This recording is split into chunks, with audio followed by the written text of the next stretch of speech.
সুতরাং বাংলাদেশের মানুষ একটা নির্বাচিত সরকারের অপেক্ষায় আছে।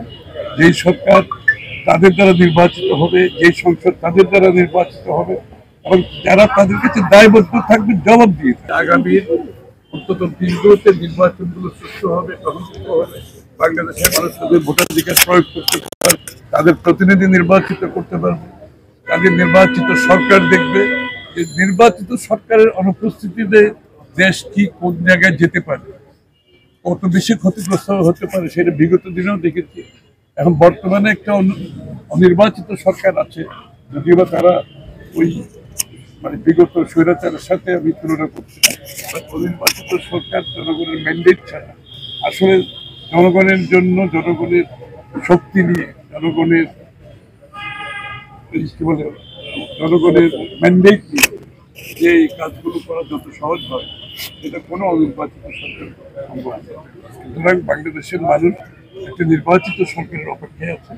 যেই সরকার তাদের দ্বারা নির্বাচিত হবে, যেই সংসদ তাদের দ্বারা নির্বাচিত হবে এবং যারা তাদের কাছে দায়বদ্ধ থাকবে জবাব দিয়ে থাকবে। সবচেয়ে বড় কথাটা হচ্ছে এই জায়গায় যে বিগত দিনে সেটা অনুপস্থিত, আজকেও সেটা অনুপস্থিত। সুতরাং একটা নির্বাচনের সুষ্ঠু নির্বাচন সম্ভব এটা কেয়ারটেকার সরকারের মাধ্যমে। এখানে জাতীয় একটা ঐক্যমত আছে, সবচেয়ে ভালো কথা হচ্ছে সেই জায়গাটা।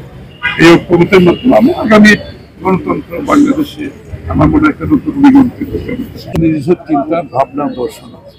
সুতরাং কেউ আশা করে না আমরা সবাই এক জায়গায় যাবো, এই জন্য আমরা ভিন্ন ভিন্ন দল। সুতরাং আগামী নির্বাচনকে সামনে রেখে প্রত্যেকটি দল তাদের মেসেজ দেওয়ার চেষ্টা করবে, এটাই স্বাভাবিক। এর মধ্যে চিন্তার কোনো কারণ নেই। এটাই গণতন্ত্র এবং আমরা গণতন্ত্রে আমরা সহনশীলতার কথা বলছি, অপরের মতের প্রতি শ্রদ্ধার কথা বলছি।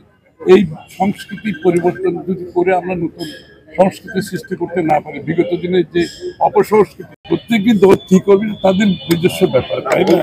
আর ভালো মন্দ বিবেচনা করবে জনগণ।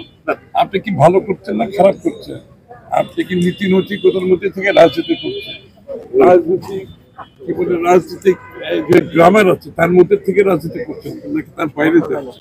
বাংলাদেশের মানুষ তো খুব, আমি একটা কথা আপনাদেরকে বলি, বাংলাদেশের মানুষ খুব নিবিড় ভাবে পর্যবেক্ষণ করছে, রাজনীতির দিক দলগুলোকে করছে, রাজনৈতিক ব্যক্তিদেরও করছে, খুব নিবিড় পর্যবেক্ষণের মাধ্যমে তারা সামনের দিকে আসছে।